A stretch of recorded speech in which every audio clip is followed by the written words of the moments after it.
Salam dan bahagia Ibu dan Bapak Guru, selamat datang di topik memahami kurikulum operasional satuan pendidikan di tahap mahir.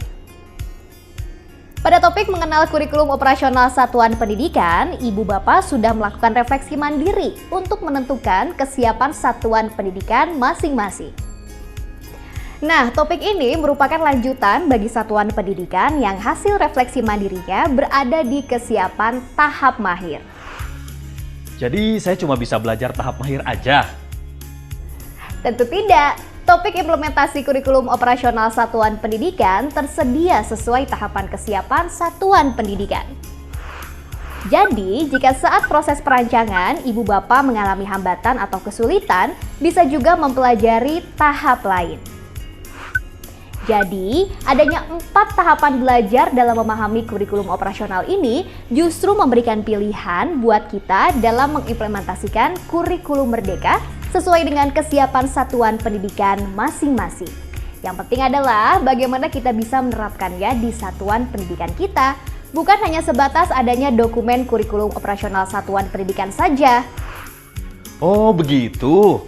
Jadi yang penting dicoba dulu ya sesuai kesiapan masing-masing. Secara gambaran besar, langkah penyusunan kurikulum operasional satuan pendidikan adalah sebagai berikut. Langkah pertama dimulai dari menganalisis konteks karakteristik satuan pendidikan. Ibaratnya, ini seperti mengenal lebih dalam satuan pendidikan kita sebelum membuat perencanaan lebih lanjut. Setelah itu, baru kita merumuskan harapan dan mimpi dari satuan pendidikan dalam bentuk visi, misi, dan tujuan. Jadi, komponen 2 ini selaras dengan karakteristik satuan pendidikan kita. Tapi sekolahku udah punya dokumen kurikulum. Kami juga sudah punya visi dan misi. Apa kami harus mulai lagi dari awal? Tentu tidak. Bagi satuan pendidikan yang telah memiliki dokumen kurikulum operasional satuan pendidikan, dapat melakukan peninjauan ulang dan melakukan penyesuaian. Selanjutnya adalah langkah-langkah operasional untuk mewujudkan visi, misi, dan tujuan dalam pembelajaran.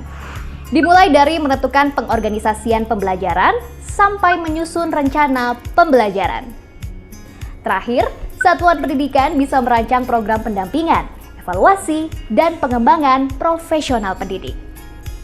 Jadi setiap tahunnya selalu ada evaluasi dan rencana perbaikan dalam kurikulum operasional. Nah, pada topik pertama ini kita akan mempelajari bagaimana mempersiapkan 2 komponen pertama untuk tahap mahir.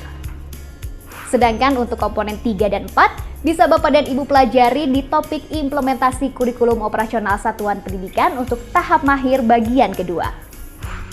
Ibu dan Bapak Guru bisa jadi ada satuan pendidikan yang merasa kesiapannya dalam merancang kurikulum operasional satuan pendidikan ini berbeda-beda setiap komponennya. Misal, kesiapan komponen 1 ini masih di tahap mahir. Tapi untuk komponen 2 kesiapannya ada di tahap siap. Nah, aku banget itu. Terus, aku belajarnya gimana ya?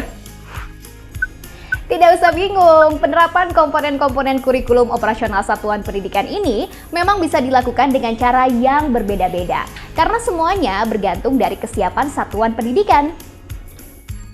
Jadi, aku bisa pindah belajar ke modul lain dan tahap lain ya? Tergantung kesiapan satuan pendidikanku.